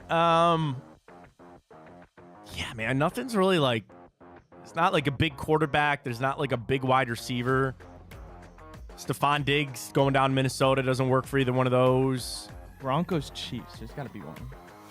I'm sure there is one, but one that we would get. Yeah, Tyrann Mathieu, no. Talking about Chiefs players.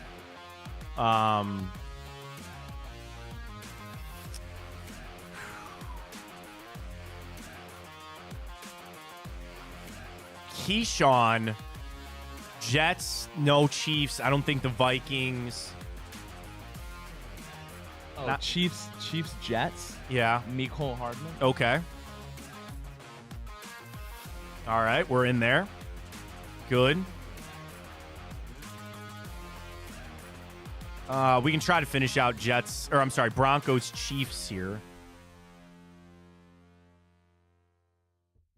Oh, Did man. Nick Foles ever play for the Broncos? I don't think so. No? No. What about... Man.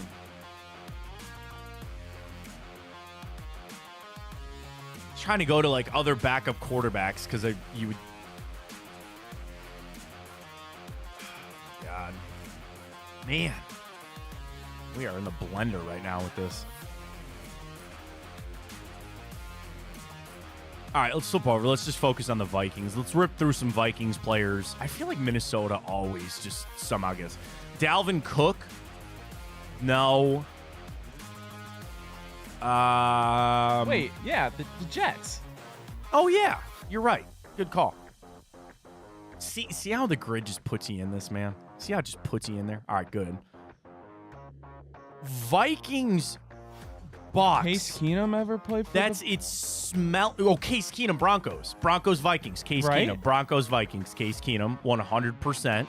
100%. All right, two more. Now, Fitzpatrick? Did Ryan Fitzpatrick ever play for the Vikings? Did Josh McCown ever play for the Vikings? I know they both played in Tampa. That's a tough one. KC Denver. Does Chad Henne work there? I know he played in Kansas City. Did he play for Denver is my question. My gut says no. I think I'm forcing that one. Henne, Dolphins, Jags, Chiefs. So no. Again, I think, oh man.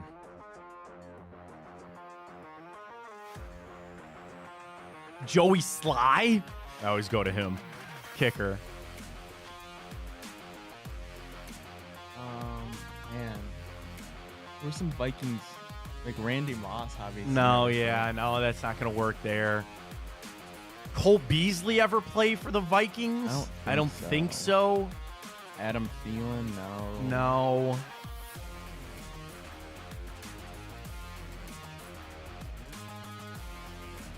Glennon, Josh Johnson.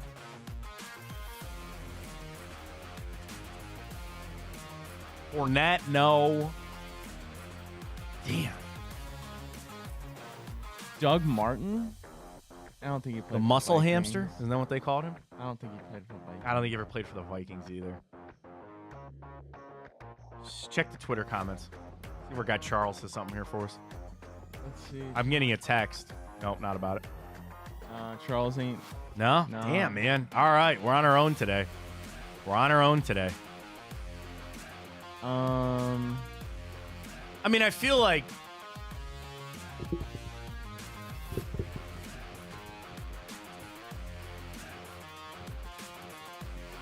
Jameis Winston was never on the Vikings, right? no, I don't think it's a good poll. Yeah, right. I like your mindset there. No, don't think so.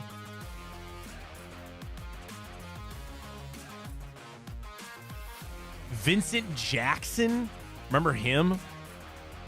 No, I mean, if we had to rip something, I would probably rip. Josh Johnson. I would probably rip Fitzpatrick For which one? for Vikings Buccaneers. I don't think he played for them. I don't think he did either. No. No. Played for a lot of teams, buddy, and not those two.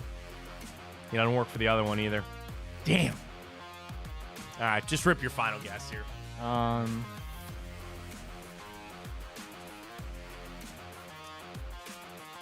Chiefs Broncos. Yeah, best of luck. I don't know. I have no idea. Got nothing. I don't know. I'm just ripping it. That's fine. All right. Started getting a little cocky. Only 61. I mean, that's not a lot. So this is Yeah. Vikings. Yeah. Buccaneers. Randall McDaniel. No, yeah, nothing. Josh Freeman. Oh, yeah. Maybe. I wouldn't have guessed Yeah, that. I'd probably wouldn't. That's deep. Kyle Rudolph. Oh, that's right. He did go there But then other to than Tampa. that, I mean- Yeah, that's a deep cut there. Yeah, All right, that's a nope. tough one for us. Yeah. Final one that we missed. Denver Chiefs.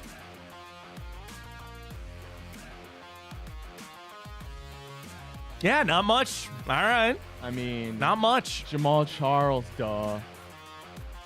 When did he go to Denver? He played on Denver. I remember him. All right. I don't remember that. Peyton Miller. Oh, we should have gotten that one. Damn it, you're right. We should have gotten Kyle that one. Orton.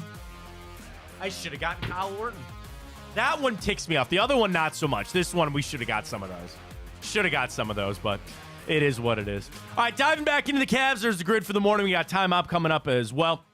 When you think about where the Cavs are at and the mentality of this team, Mike tweets us, Peyton Hill is Chiefs Broncos. Yeah, good tweet, Mike. Good tweet. I should have seen it. We should have gotten that one. That's a crappy one.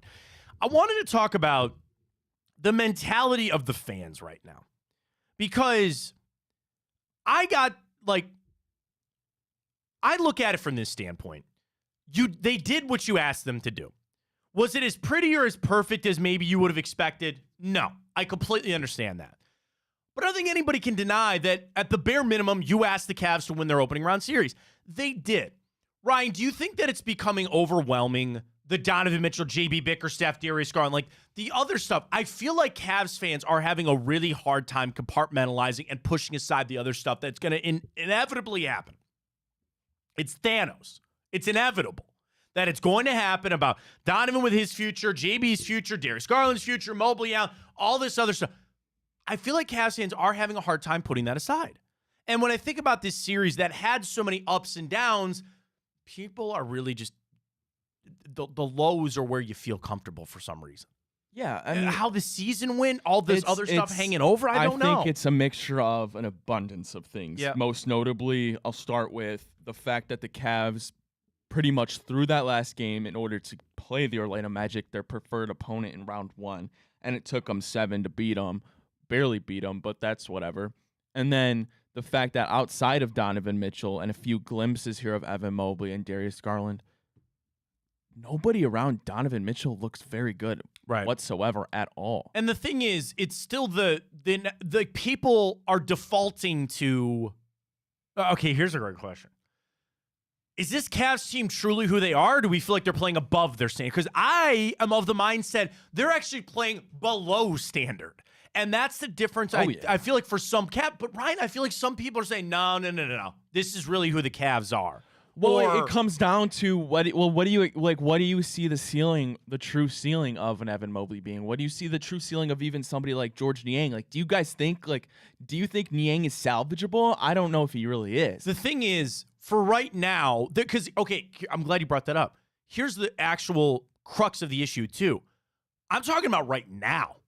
And the salvageable George Niang conversation is, can he be salvageable for next year? Or like he's here on a multi-year deal. What are you going to do? I'm more of like, can he help me win tomorrow night?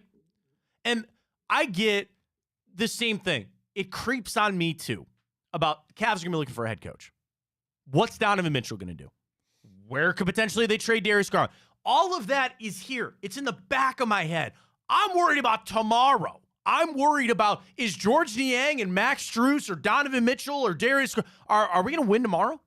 That's it. And I don't feel like fans have jumped on that. No, they haven't. It's because nobody expects the Cavs to really compete with the Celtics, and I can't necessarily blame them. I mean, I'll still be rooting, and I still think that there's a chance they do somehow play the Celtics better than the Magic because of how matchups are in the NBA. Right. Especially without Kristaps. It's just, I feel like it's hard for fans right now after what they saw in the first round to really expect them to even kind of put up a great effort against Boston. Well, the thing is, then what can they do to suffice? Not you. And that's the problem. I'm asking the people. What can they do to suffice you? I don't think anything outside of beating Boston. That's it. Really is. That's it. So to do that, people are. It's like they've already played the games, right? Like they already know it's LeBron the inevitability. It's LeBron watch. That's what they're on. Okay. I don't even mean it to be like. I know, but I would tell everybody to stop LeBron watch. It's not happening. Well, it's not stopping anytime soon. It should stop. It should. Please go ahead. It's everywhere. Stop it. It's everywhere right now because it's not happening. It's even starting on national television now. That's because it's LeBron, and they're trying to drum up. You know, they fired Darvin Ham. Of course, that was going to happen. You knew that. I heard Chuck Rippon. JJ Redick is getting thrown. Is he going to announce that on the broadcast? He should. He should totally announce that when they go to a pregame hit. Announce and jokingly take the headset off or something. Leave Doris and Mike to do it themselves. It's got to be his job, right? It's just, that's really weird. It fits a lot of what LeBron would want as head coach, I think. But I mean, a picture of this telling somebody this 20 years ago. Yeah, your new head coach is going to be the guy that has a podcast with your best player. Yeah. It's weird, right? Yeah. And we I mean, talked again, about JJ Redick coming into Cleveland, and potentially yeah. players would yeah. have a level of respect because yeah. he's out of the media. He was in the media. That's even to another extreme. Would you take Darvin Ham for the cap? No, no, I probably wouldn't either. No. I probably wouldn't either. And then I get that people are having a tough time disassociating that because you're worried about. Here's the thing: it's actually a level of positivity for Cavs fans. Our expectations are championships. It's not just winning a first-round matchup. It's not getting to the Eastern Conference Finals, which is nice. You have the ultimate goal of getting back to what it was with LeBron. Now, we'll never get there. 4 straight finals, I don't think that's ever happening again.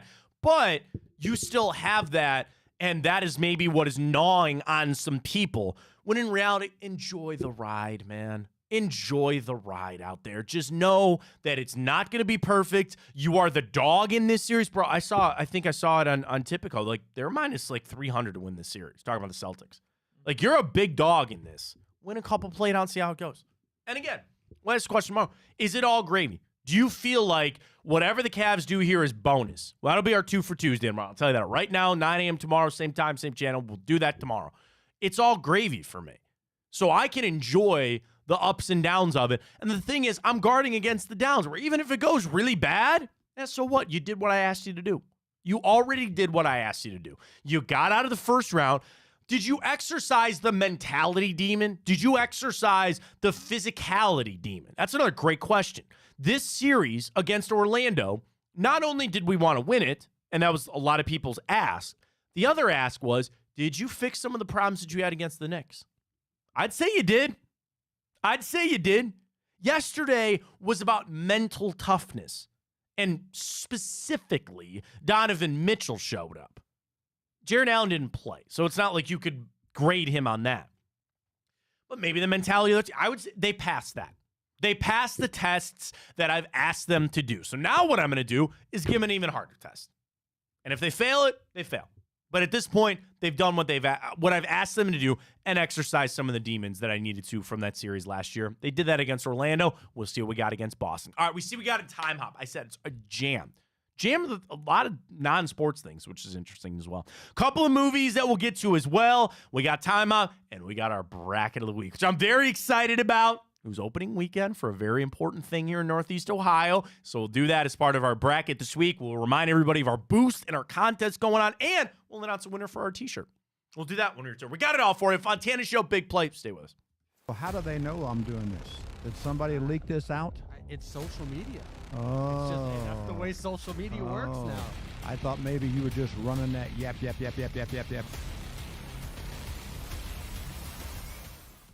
Welcome to Big Play, a sports media team that started back in 2014, and now we're not in a garage. Look at us, incorporating some of Cleveland's favorite sports personalities, bringing you fun and compelling content from downtown Cleveland. Coming to you live from the shores of Lake Erie and Burke Lakefront Airport, join Team Big Play for all the best sports talk in Ohio. Check us out on social media at Big Play, bringing you fun and compelling content from downtown Cleveland. Anthony Schlegel, just how physical he was. You saw the girth and the power and everything he was bringing to the table, especially when he was a nice beefy 255 playing middle linebacker. We were called soft last year. You don't want to be soft, especially when you come to the playoffs. So that's going to be a process throughout this season of establishing us as a harder team here in the How does an Ohioan build the perfect parlay? Who's got something? Big guys looking for long odds. The kids in Columbus are covering better than anyone, and at even odds. If it's even, I'm leaving. Listen, our championship DVD starts today, all right? Dude, I just got an invite to a Cincy playoff watch party. Shut up. Cincy, State, Cleveland, the perfect parlay. I'm a genius. For the best odds on Ohio sports, bet with your cojones. It is Spanish, dummy. Bet with Typical Sportsbook. I don't buy into this nonsense, this conspiracy nonsense that he's got his money and he's dogging it. That's ridiculous.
Show been doing a lot of time hop. Like I said, I got a lot of non-sports things to time hop, which is always a lot of fun.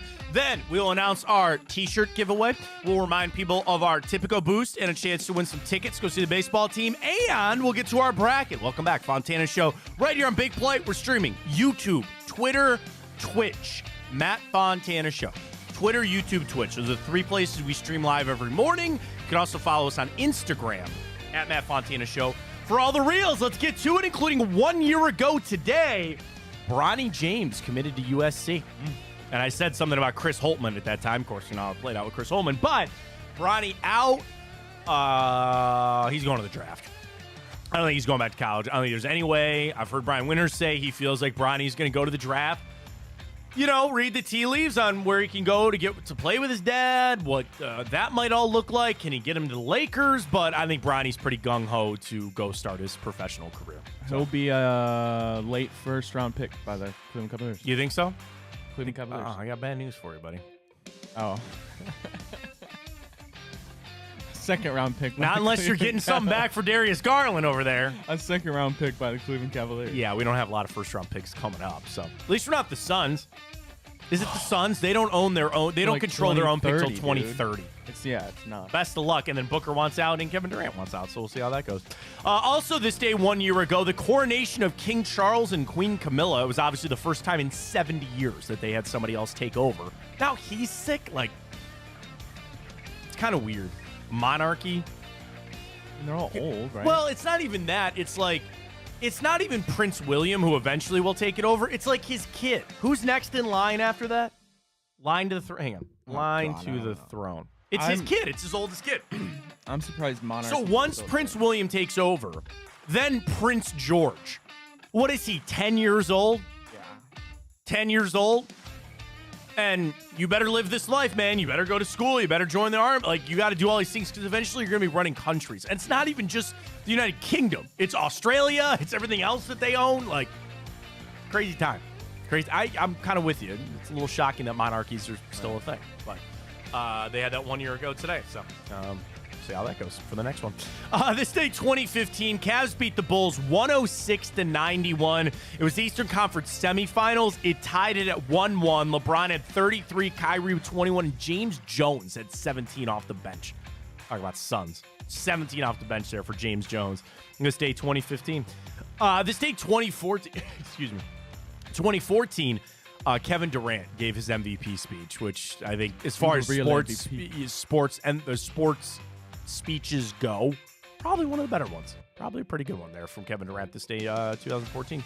I got to check the date on this. I think it's right. But this day, 1998, Steve Jobs introduced the iMac, which was the first personal computer. I guess Apple was not doing well. They needed something, so they basically came out the iMac. Sounds good to me. Are you Mac or Apple? Or Mac or is Apple. I'm sorry. Are you Apple or Windows. PC?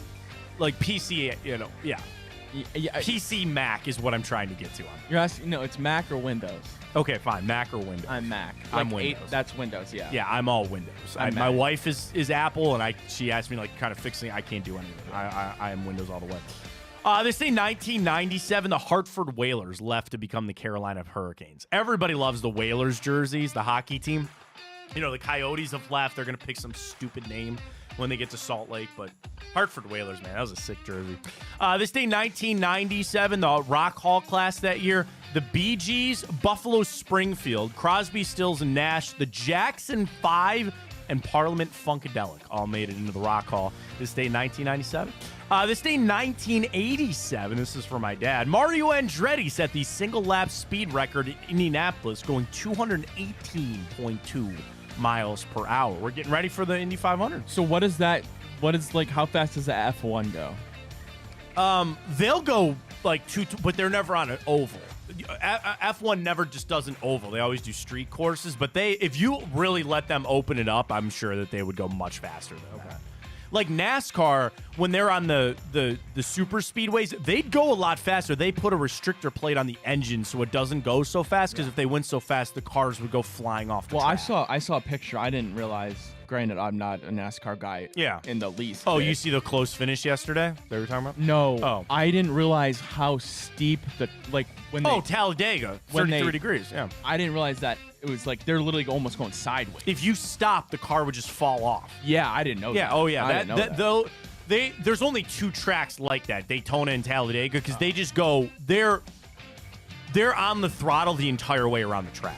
You know, a lot of times you got to like slow down to go into the corners and turn. They call it a super speedway because you are mashing the gas the whole time. You're just going as fast as you can around. So they had to put something in the engine to reduce the horsepower, because if they weren't, they'd be going 240 miles an hour and flying off the track and accidents and all that kind of stuff. Okay. Now, Indy, the same thing. They've put things in place to kind of damper the speed a little bit, but you go 200 around Indy the whole time. Yeah, It's pretty much where it's at. Now, Formula One, again, they're never on an oval. They only do road courses and stuff, which, again, they were in Miami, which was a little fun to watch yesterday. This day, 1982, Gaylord Perry became the 15th player in baseball history to win 300 games. We've run through that. Verlander will get there, and then nobody else is going to do that for a long time. Nobody pitches enough. Everybody gets hurt. And, you know, you got to be pitching at 20 years old to have even a shot at it. Not going to happen, but he did it to say 82. This day, 1961, Alan Shepard became the first American to go into space. Ryan's an anti-moonlander.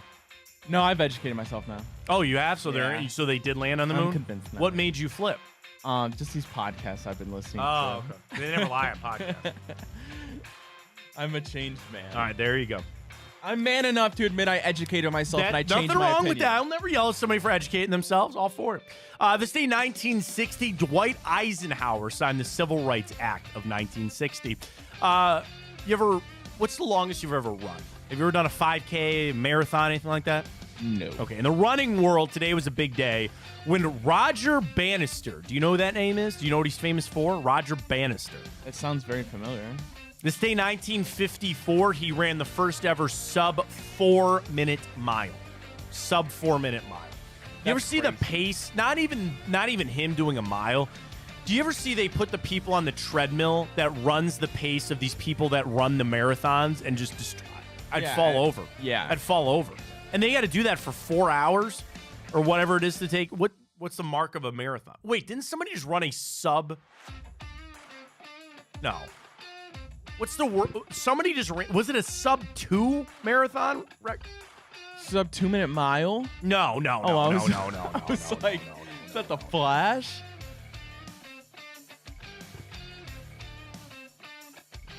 Somebody ran a 2-hour marathon. That's what Kelvin Kiptum. He set a record of a 2-hour, 35-second marathon at the Chicago Marathon a year ago. Yeah. But again, like like when they put him on the treadmill of what Kelvin Kiptum runs for 2 hours. Yeah, it makes no sense. I'd be it's maybe insane. 2 minutes. That's absolutely insane. Do you know about the Hindenburg? Yeah. Exploding? Did it say 1937? You're going to go down like a Led Zeppelin. That's how Led Zeppelin got their name.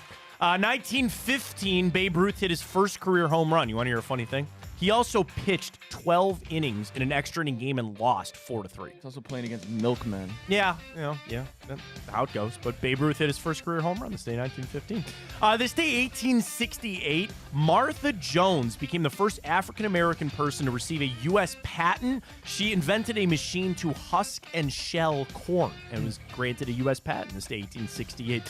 Very happy birthday goes out to the greats, Willie Mays, Martin Brodeur, Jose Altuve. No. Why would you say I that? just said. Angel Reese, Chris Paul, Meek Mill, George Clooney, Orson Welles, Rudolph Valentino, and Bob Seger and the Silver Bullet Band. Yeah, hell yeah, Bob Seger. Celebrating some birthdays today. All right, 3 movies for you today. First up, I will tell you that 2 of these movies have a common thread. You could probably guess what these the common thread is. We start 2016. compilation movie. There's a lot of people in this movie. Can you guess what genre?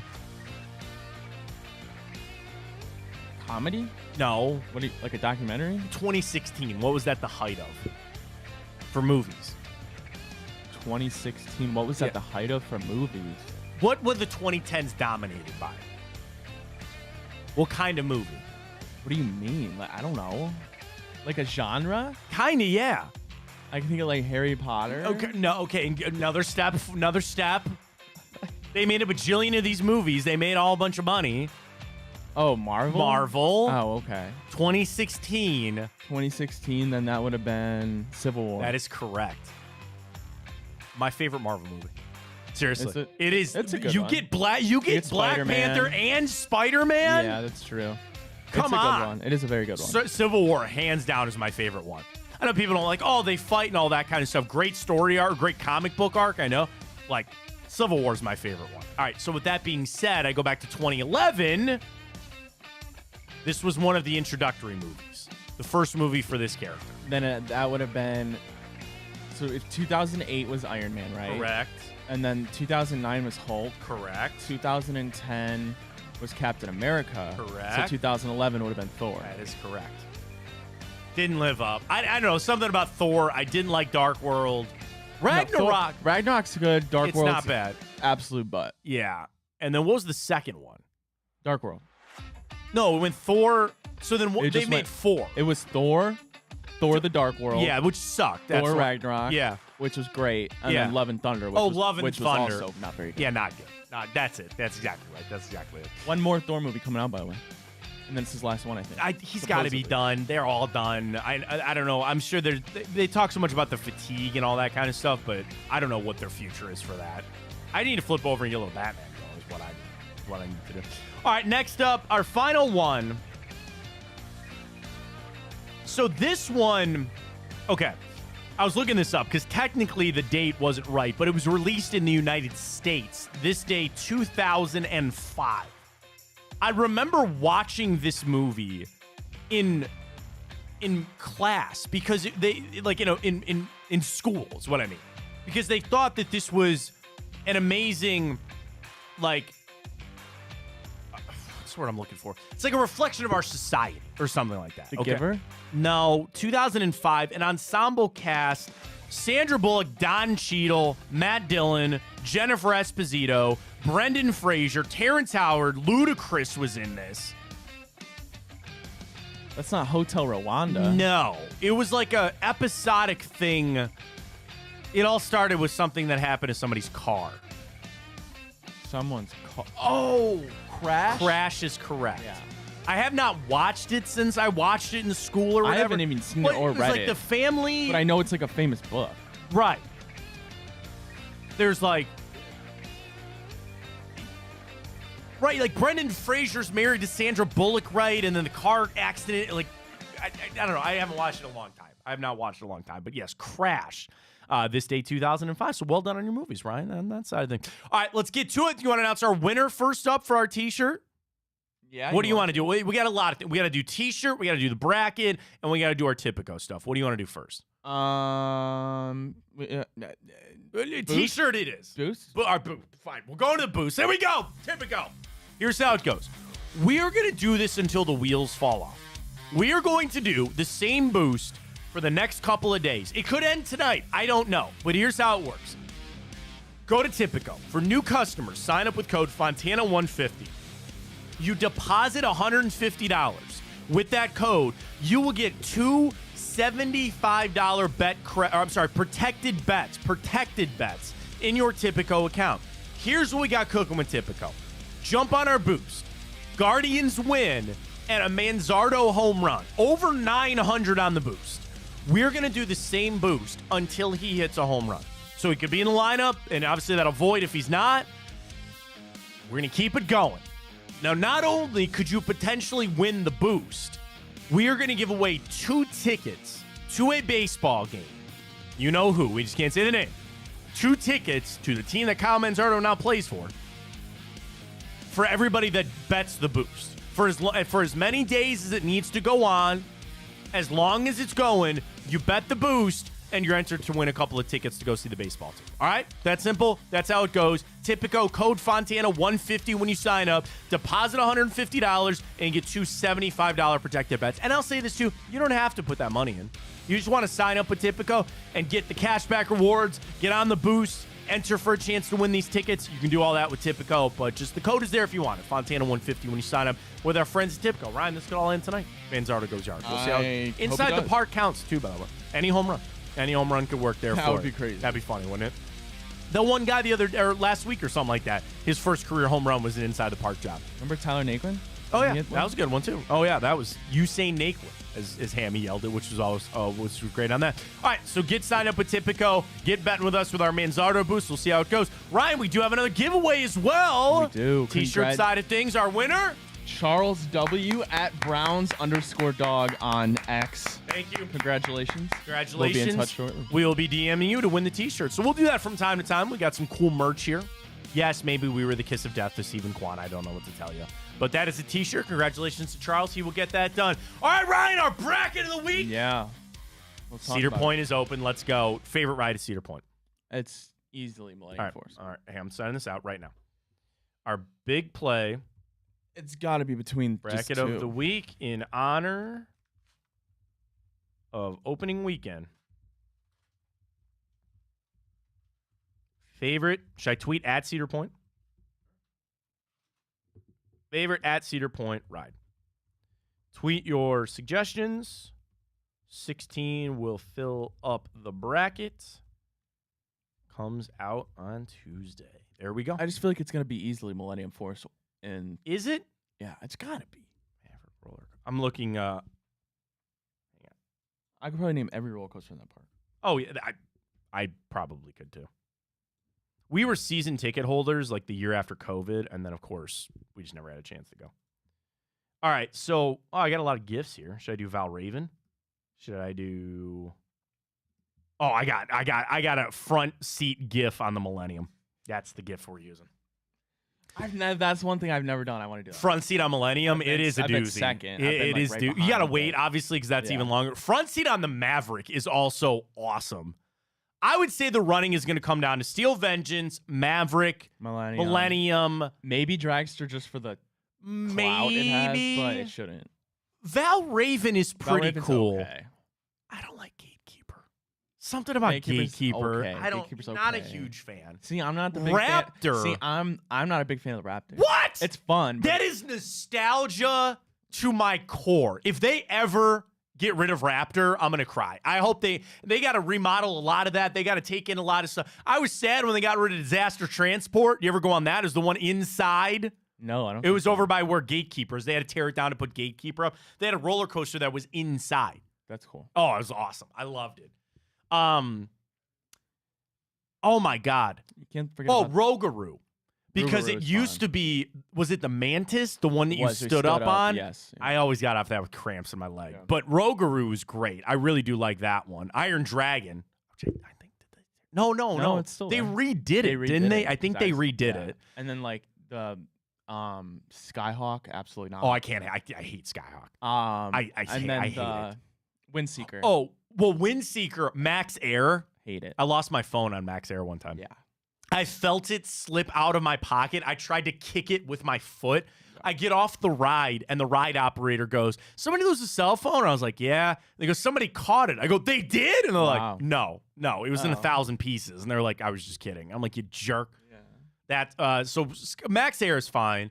Then you got to go back to Gemini. That'll beat you up. Have you actually ever been on the Blue Streak? Yeah, it hurts. You get off that. What's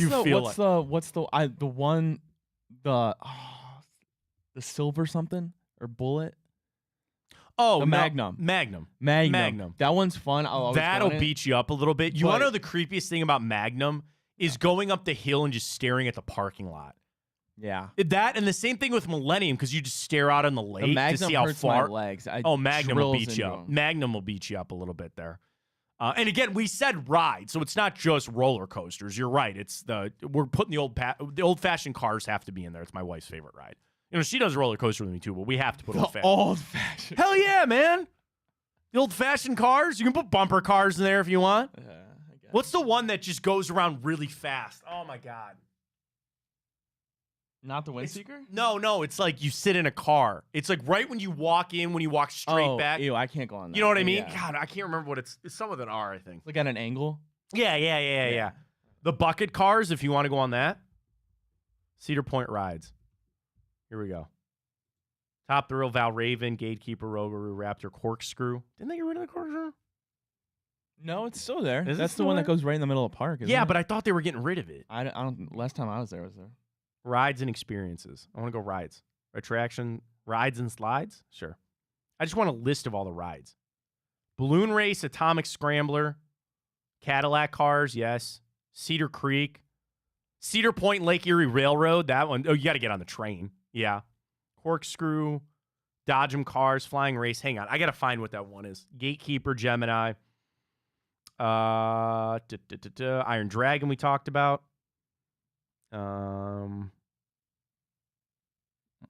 Magnum. Oh, the Matterhorn. That's it. The Matterhorn. That's what it's called. The one that just goes around. Maverick, Max Air, Millennium. The motorcycles, the Mustangs. The little ones there. Peanuts. Of course, all that. I don't know you could do pony rides there. Oh, Power Tower. I don't like Power Tower. I like going up on Power Tower. I don't like going down on Power Tower. Raptor. Rogaroo. Skyhawk. Oh, do you want to know one ride that you could never get me on? This slingshot thing. You know, the two towers that put you in the ball. No. And I don't consider I will go on most rides. Absolutely not. No. Absolutely not. No way. Like a rubber band that can cut it. Yep. Feels like. Steel Vengeance. Top Thrill 2. Val Raven. Yep. Windseeker.